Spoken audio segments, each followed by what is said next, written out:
Climate change का ये नहीं मतलब है सिर्फ टेम्परेचर्स इंक्रीज ही होंगे।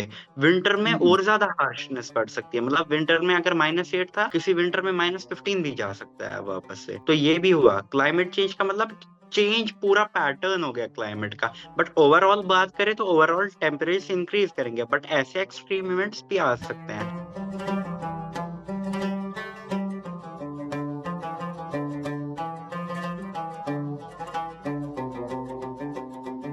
अस्सलाम वालेकुम नाजरीन, आप सबका इस्तकबाल करते हैं आज की मुलाकात के नए शुमारे में। नाजरीन, आज के मौसम में जब हम सुबह सुबह जागते हैं तो पहला काम हम ये करते हैं, खिड़की से झांक के बाहर का मौसम देखते हैं। धुंध कितनी है, ठंड कैसी पड़ रही है, ये सब चीजें हमारे लिए काफी ज्यादा जरूरी हो चुकी हैं। और इसी हवाले से काफी दिलचस्प बातें जानते हैं हम हर सुबह, जो हम तक वेदर रिपोर्ट्स पहुंचाते हैं, जो हमें खबर देते हैं कि आजकल मौसम कैसा रहने वाला है और आपका दिन कैसा जाएगा। काफी नाम कमा लिया है अपनी कम एज में फैजान आरिफ। फैजान, अस्सलाम वालेकुम, बहुत बहुत शुक्रिया हमें वक्त देने के लिए। वालेकुम अस्सलाम, थैंक यू आपका इनविटेशन के लिए।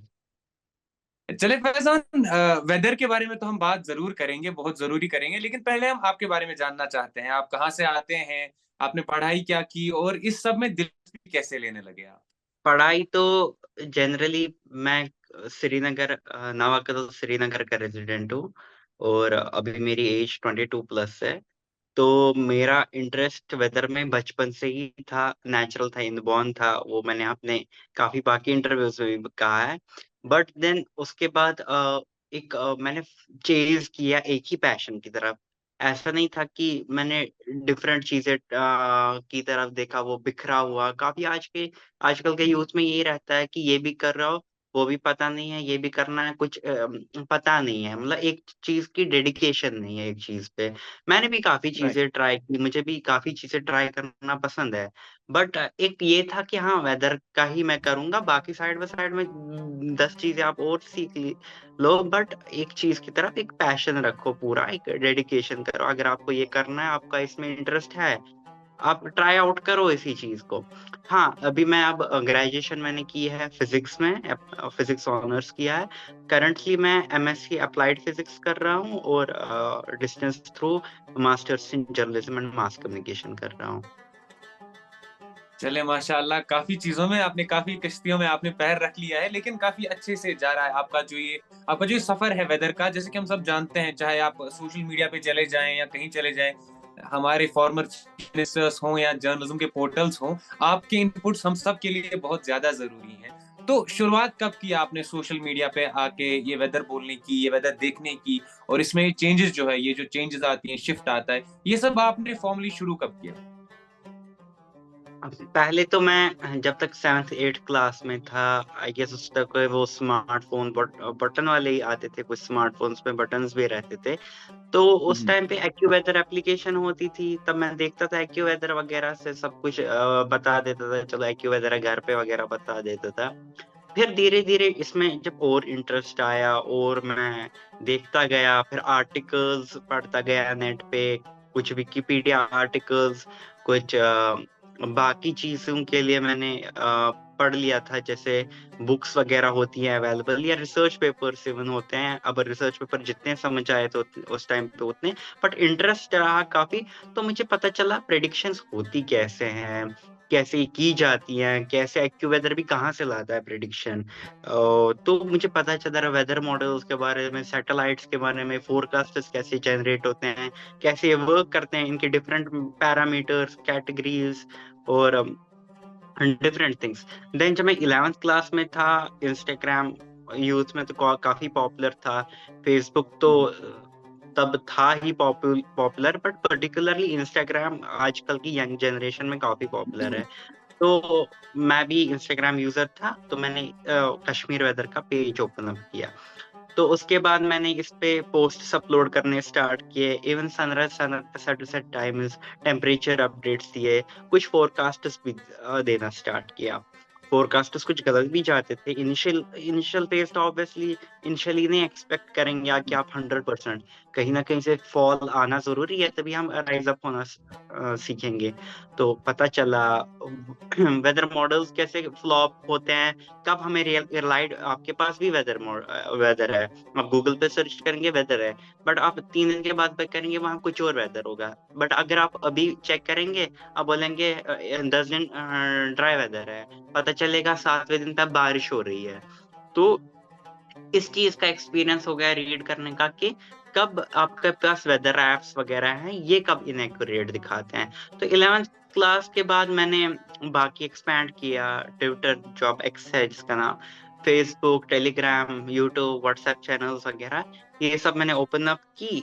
देन फोरकास्टर्स में देता गया एंड इवेंचुअली पब्लिक को काफी पसंद आए फोरकास्टर्स एंड काफी रिलायबिलिटी भी बढ़ी, थैंक्स टू अल्लाह ऑब्वियसली।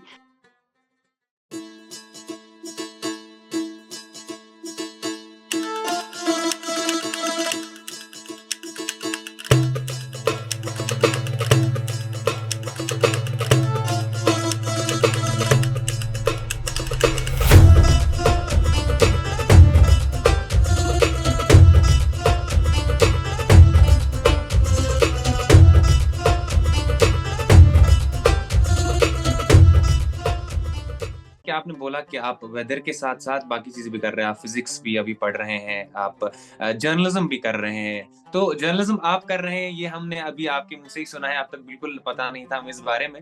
लेकिन हमने भी आपकी स्टोरीज कुछ पढ़ी हैं, I have read you on some of the stories, क्योंकि मैं खुद काम करता हूँ इकोलॉजी एनवायरनमेंट में थोड़ा। इस बार अब अगर हम थोड़ा वेदर पे स्पेसिफिकली जाएं तो इस बार जो समर्स थे वो काफी ज्यादा गर्म रहे, काफी सालों के रिकॉर्ड टूटे। हमारा झेलम जो था वो 70 ईयर लो, किसी किसी जगह पे मार्क उसका, किसी किसी जगह पे काफी ज्यादा लो लेवल चले गया झेलम। अगर आप झेलम देखें, अगर हम हमारा हॉर्टिकल्चर का जो मार्केट है वो देखें, it was hit by this long dry period जहां पर हमने कोई बारिश नहीं देखी। इस बार की धूप से लोग निकल तो गए किसी तरह, चाहे वो पंखे तेज चला के हो या चाहे वो एसी का इस्तेमाल करके हो। इस बार विंटर्स अभी पूरी तरह आए नहीं है कश्मीर में, जिसको हम कश्मीरी में चलाई कलान बोलते हैं, लेकिन ठंड जो है वो डेफिनेटली चलाई कलान जैसी ही आई है। इस बार क्या एक्सपेक्टेशंस रखनी चाहिए जनरल पब्लिक को? क्या विंटर्स भी समर्स की तरह काफी हार्श होने वाले हैं? कैसी चेंजेस आने वाली हैं? अगर हम देखें इस साल का, जैसे आपने अर्ली मेंशन किया कि समर्स हार्श थे, टेम्परेचर्स थे, और ये इस साल की ही नहीं बात है, अगर हम पिछले कुछ साल, पिछले एक डिकेड की भी बात करें, आप देख रहे होंगे पहले आप नई न्यूज में आता था यही टेम्परेचर रिकॉर्ड टूटा है कहीं पे, आज बहुत 10 साल बाद कुछ ऐसा हुआ। अब आप देखेंगे अब इतना कॉमन हो गया, आप बोलोगे अभी परसों ही तो टूटा एक रिकॉर्ड, अभी पिछले महीने तो कुछ रिकॉर्ड टूटे थे, आज कौन सा रिकॉर्ड टूट रहा है। अभी इतना फ्रीक्वेंट हो गया है ना, अभी बोल रहे हो कि जर्नलिज्म वालों को तो ऑब्वियसली काफी मटेरियल मिल रहा होगा वेदर पे आप लिखने के लिए, तो काफी एक हॉट टॉपिक कह सकते हैं ये अब वेदर हो गया, क्योंकि रिकॉर्ड पे रिकॉर्ड टूटे जा रहे हैं, कुछ कहीं पे स्टॉप ही नहीं हो रहा है, और ये स्टॉप अनलाइकली है जब तक हम ही ने इसको ग्लोबल कॉज पे सीरियसली लेके इसको ब्रिंग डाउन करे, बट वो लॉन्ग टर्म में है। तो ऐसे सडनली हमने लास्ट ईयर की एग्जांपल बात करूं, मार्च अप्रैल में 10 to 15 degree Celsius above normal temperatures रहे, which is way above normal. एक अगर हमें 20 डिग्री सेल्सियस नॉर्मल है, वहां 35 डिग्री सेल्सियस रह रहा है, तो बहुत ज्यादा नॉर्मल हुआ ये वे अबो नॉर्मल हुआ। तो उसके बाद हमने देखा सडनली ऐसा लग रहा था कि झेलम में फ्लड आ गया, क्योंकि ग्लेशियर इस स्पीड से मेल्ट होना स्टार्ट किए कि फिर सडनली इतनी वाटर लेवल राइज होगी। फिर जब ग्लेशियर्स मेल्ट होके लो ऑल्टीट्यूड्स के ग्लेशियर्स खत्म हुए, जो उधर स्नो पड़ी थी विंटर्स में, तो वो सब पिघल गई, और इवेंचुअली हमने देखा मई में शॉर्टेज होने लगी पानी की। मई तो वही सीजन है, मई में तो पानी आता है, और इस बार मई में खत्म हो रहा है पानी। तो यही कुछ ट्रेंड इस साल भी हुआ, इस साल भी स्टार्ट का up to middle of April, March से लेके मोस्टली इट वाज ड्राई, थोड़े बहुत स्पेल्स हुए थे, but mostly it was dry. Temperature फिर 7 8 10 डिग्री सेल्सियस तक वो नॉर्मल रहे।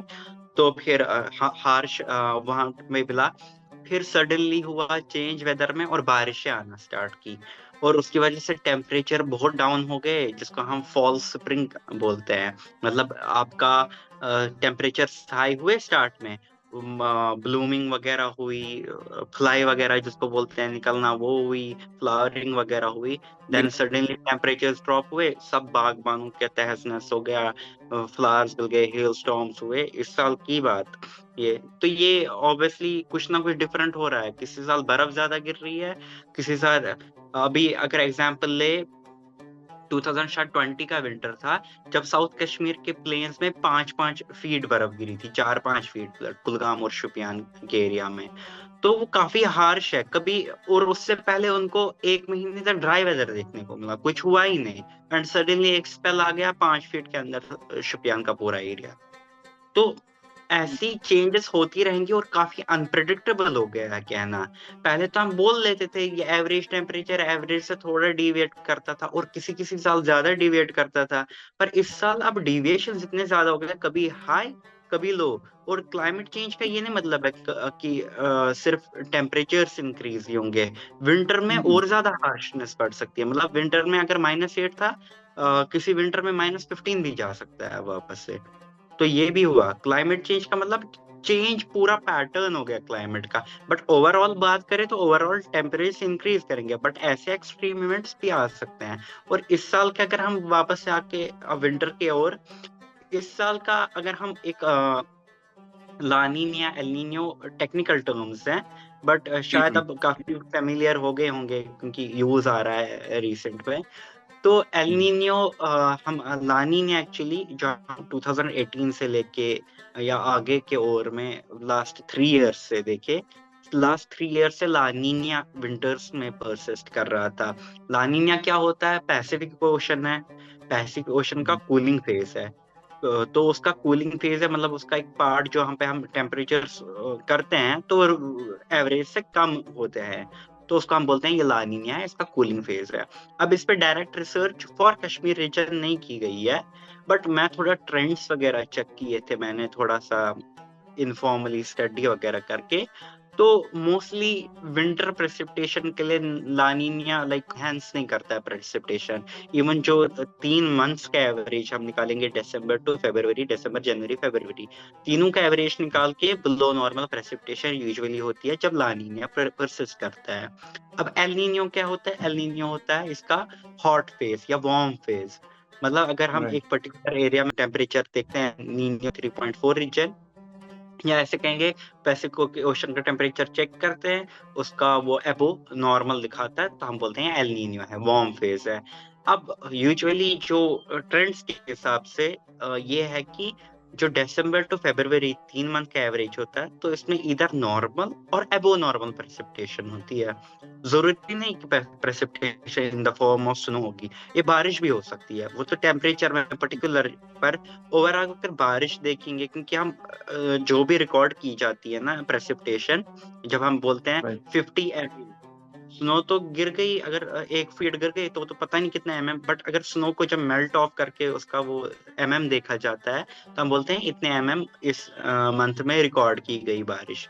तो वो शायद नॉर्मल हो या अबो नॉर्मल भी हो सकती है इस विंटर। ऑल्दो ऐसे भी कुछ ईयर्स रहे हैं जिनमें टिपिकल ट्रेंड नहीं फॉलो किया है। सपोज मैंने अभी बोला नॉर्मल एबो नॉर्मल, पर कुछ ईयर्स में बिलो नॉर्मल भी है। बट यूजुअली अगर देखेंगे like 50 to 60% chances favour normal to above normal precipitation, while other chances mean either normal to below normal। But अब देखने आने वाले वक्त पे ही लॉन्ग रेंज को बेटर प्रेडिक्ट किया जा सकता है। फैजान, आप काफी काम करते हैं वेदर, हमने आपकी ये एल नीनो के बारे में भी सुना, आगे विंटर्स के बारे में भी सुना, इतना सब प्रेडिक्ट करते हैं आप। हमने एमईटी के कुछ ऑफिशियल से भी बात की थी, हमने इसके बगैर जो हमारे क्लाइमेट को पढ़ते हैं जो रिसर्चर्स हैं उनसे भी बात की थी। इन सब चीजों को मिला के एक दिलचस्प सी बात जरूर बाहर आती है कि साइंस चाहे कितना भी आला जाए, weather is still unpredictable. Weather अभी भी काफी ज्यादा अनप्रेडिक्टेबल है। तो कश्मीर में काफी ज्यादा मशहूर कहावतें हैं, काफी कहा जाता है कि अगर उनको वेदर बोला जाए तो बोलते हैं कि यू शुड खुदा सबस्तान, जो अभी भी काफी मशहूर है। But I guess to a very large extent that's still true, हमें अभी भी अनप्रेडिक्टेबल है। फैजान, वेदर के बारे में तो बात हो गई। अब आपके फ्यूचर एंडेवर्स के बारे में भी थोड़ी बात कर लेंगे, क्योंकि काफी वक्त आप जुड़ेंगे, आप कश्मीर के साथ जुड़े रहेंगे, लोग आपसे वेदर सुनते रहेंगे। लेकिन आप खुद क्या करना चाहते हैं, आगे कहाँ जाना चाहते हैं, क्या करना चाहते हैं? अभी मैं तो फ्यूचर जो मेरा मास्टर्स कंप्लीट होगा, obviously I will try. I have multiple options in mind. Usually मेरा फॉरेन जाने का भी ये है, क्योंकि एक्चुअली फॉरेन क्यों मुझे जाना है, ऐसा नहीं कि बाकी लोग को बोलते हैं फॉरेन जाओ, नाम यूनिवर्सिटी बड़ी है और पैसा वैसा खूब मिलेगा, बट मुझे एक्चुअली वहां नहीं है। एक्चुअली जिसमें मुझे इंटरेस्ट है, वेस्टर्न डिस्टर्बेंसेस जो पूरे नॉर्थ इंडिया पे इफेक्ट करती है, हमारा J&K तो है ही। तो इस right, right, western right. Disturbance पे पूरे सब रिसर्च करना, हाँ, इस वेस्टर्न डिस्टर्बेंस पे रिसर्च करने में मुझे काफी इंटरेस्ट है। तो वहाँ पे एक यूनिवर्सिटी ऑफ रीडिंग है, वो यूके में यूनिवर्सिटी है। तो उधर पे वो एक प्रोफेसर है वहाँ पे, उनने कुछ स्टडी किया है और कुछ हाई लेवल स्टडी भी किया है, और उनकी काफी कुछ ऐसे डेटा विजुअलाइजेशन आना थ्रू कोडिंग और वेदर की पर्टिकुलर चीजें तो उनको काफी आती हैं। और यूजुअली मैंने देखा नहीं है कि बाकी वेस्टर्न डिस्टर्बेंसेस पे रिसर्च काफी कम है बाकी चीजों पे। इंडियन मॉनसून की बात रहेगी, काफी ज्यादा साइंटिस्ट ने काम किया है, वेस्टर्न डिस्टर्बेंसेस ने रिलेटिवली काफी कम लोगों ने काम किया है। तो पर्टिकुलरली मैं कश्मीर का ही हूँ, तो आई वुड लव कि मेरे जम्मू एंड कश्मीर की कोई चीज जो मुझे इफेक्ट कर रही है। मुझे मॉनसून में उतना इंटरेस्ट नहीं है पर्सनली, क्योंकि वो इफेक्ट तो करता है जम्मू एंड कश्मीर को, बट काफी come through out the year. Western disturbance यही चल रहा होता है, मगरिबी हवाएं अगर उर्दू का इसका लेंगे तो। तो मुझे जी, जी। पर्सनली इस पे रिसर्च पसंद है, और वो कंप्यूटर प्रोग्रामिंग के थ्रू, विजुअलाइजेशन थ्रू, इवन अगर वहां पे नहीं होगा आई वुड। मैंने ट्राई किया था बीएससी के बाद, मैंने ट्राई किया था वहां पे अप्लाई करने का, एंड आई वाज सिलेक्टेड। वो जो यूनिवर्सिटी ऑफ रीडिंग है, वो वेदर में हम्म, नंबर 4 पे आती है पूरे दुनिया में, और नंबर 1 पे Europe. I was selected in it, but obviously scholarship के इश्यूज थे। आई गॉट 4 to 8 लाख मिल जाती। आई वाज मुझे मतलब खुद से ही फिर भी साल का ऑलमोस्ट 30 लाख खुद अरेंज करना था, विच wasn't affordable for me। तो काफी राइट। महंगा पड़ रहा था ऑब्वियसली। देन फिर मुझे अपना यही यहाँ पे ही मैंने कैरी ऑन किया अपना masters in applied physics, and इसके थ्रू मैं ट्राई करूंगा फर्दर पीएचडी वहीं फॉरेन कंट्रीज की में अप्लाई करने की, क्योंकि अपॉर्चुनिटी है जो मैं चाहता हूँ पर्टिकुलरली सीखना, वो मुझे मिल जाएगा। क्योंकि अगर हम कंपेयर करें यूरोप और इंडिया की, यूरोप में मीटेरोलॉजी का फील्ड काफी डेवलप्ड है कंपेरेटिवली। इंडिया में भी पीछे नहीं है उतना, बट हाँ उनके यूरोप के कंपैरिजन में पीछे है। अगर आप मुझे वहां नहीं जाता है, obviously I will stay with India में। इंडियन मीटेरोलॉजिकल डिपार्टमेंट में ही ट्राई करूंगा अप्लाई करने की। मुझे तो कोई इशू नहीं है, मुझे तो वेदर इंटरेस्ट ही है। I don't want to go, मतलब मास्टर्स इन अप्लाइड फिजिक्स करके मुझे टीचर बनने का शौक नहीं है। I want to do something related to weather, be a part of it. इंशाल्लाह उम्मीद करते हैं कि आपको स्कॉलरशिप भी मिल जाए और आप यूनिवर्सिटी में जाके, ताकि हमारे कश्मीर से भी कोई ऐसा बंदा हो कल में वेस्टर्न डिस्टरबेंसेस लफ्ज ही ना समझाए, बल्कि समझाए कि आखिरें होती क्या हैं और क्या क्या लेके आती हैं कश्मीर में पूरे साल। तो ये सब तो ठीक है, लेकिन फिर जर्नलिज्म क्यों किया आपने? जर्नलिज्म में दिलचस्पी कैसे और क्यों? जर्नलिज्म मैंने इसलिए किया क्योंकि जब मैं स्टार्ट से था, लाइक 11th 12th के बाद से, तो मैंने पहले से व्हाट्सएप ग्रुप्स नहीं होते हैं, ज्वाइन कर लिए न्यूज़ वगैरह के। फिर धीरे धीरे मेरे कांटेक्ट बढ़ता गया उसमें, फिर मैंने वेदर रिलेटेड पूरा अपना, आज मीडिया के ही थ्रू तो होता है, आपके मीडिया के ही राइट। थ्रू शेयर होता है, आप तक भी पहुंचता है, कुछ और लोगों तक भी पहुंचता है, तो मीडिया के ही थ्रू। तो मेरा मीडिया में काफी लोगों के साथ आज भी कनेक्शंस हैं, इसी के थ्रू ही बने, वेदर के रिलेटेड ही थ्रू जान गए लोग। तो फिर मेरा इंटरेस्ट था पर्सनली है, अगर मैं ये नहीं करना होता ना मुझे वेदर वगैरह में, तो second interest is my journalism. इसमें जर्नलिज्म। मैं काफी, मुझे पसंद है इवन फोटोग्राफी करना, वीडियोग्राफी करना, वो जो वीडियो के डॉक्यूमेंट्रीज बनते हैं, मैंने कुछ शूट भी किए हैं अपने इसमें के। कोई डॉक्यूमेंट्री एक टांगे वाले पे वो किया था, तो एक दूसरे वो लाइफ होप वगैरह उसमें मैंने किया था, वो होप वगैरह पे। तो वो डॉक्यूमेंट्रीज वगैरह क्रिएट करना। तो इस वक्त भी इवन अभी मैं मास्टर्स अप्लाइड फिजिक्स हूँ, तो मेरा एक क्रेडिट यूनिट का एक सब्जेक्ट है जिसमें एंकरिंग है। उसका सब्जेक्ट, तो मेरा सेकंड इंटरेस्ट ये है एंड मैं रिलेटेड भी इसी के हूँ तो पूरा इसलिए। माशाल्लाह, काफी बेहतरीन कहानी थी आपकी। बहुत अच्छा लगा आपको जान के। लोगों को आज आप का चेहरा भी दिख जाएगा, हर दिन सिर्फ टेम्परेचर्स ही देखते रहते हैं, आज आपके बारे में भी जान जाएंगे। बहुत बहुत शुक्रिया फैजान हमें वक्त देने के लिए। नाजरीन, आज के इस प्रोग्राम में इतना ही। आप देखते रहिए आज की मुलाकात हर शाम 7:30 बजे।